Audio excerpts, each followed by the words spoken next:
బిడ్డ, నన్ను ఇంటికి పిలవడానికి అందరూ ప్రయత్నిస్తారు, కానీ నేనెందుకు కొన్ని ఇళ్లలో ఒక్క రాత్రి కూడా ఉండనో తెలుసా? నేనే శ్రీ మహాలక్ష్మిని.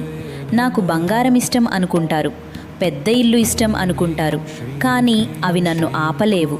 నేను నిలిచేది తల్లిదండ్రులను గౌరవించే ఇంట్లో, అన్నాన్ని వృధా చేయని ఇంట్లో, అబద్ధం చెప్పి సంపాదించిన ధనం లేని ఇంట్లో, స్త్రీలను అవమానించని ఇంట్లో, దానం చేసే చేతులు ఉన్న ఇంట్లో, కోపం కన్నా కృతజ్ఞత ఎక్కువగా ఉండే హృదయాల్లో, ప్రతిరోజు దేవుణ్ణి గుర్తు చేసుకునే కుటుంబాల్లో.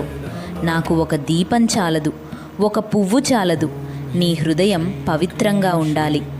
ధనం వచ్చినప్పుడు గర్వపడక, కష్టం వచ్చినప్పుడు ధర్మం వదలక. అలాంటి ఇంటిని నేను ఎప్పటికీ విడిచిపెట్టను. గుర్తుంచుకో బిడ్డా, నేను ముందుగా మనసులో నివసిస్తాను, తర్వాతే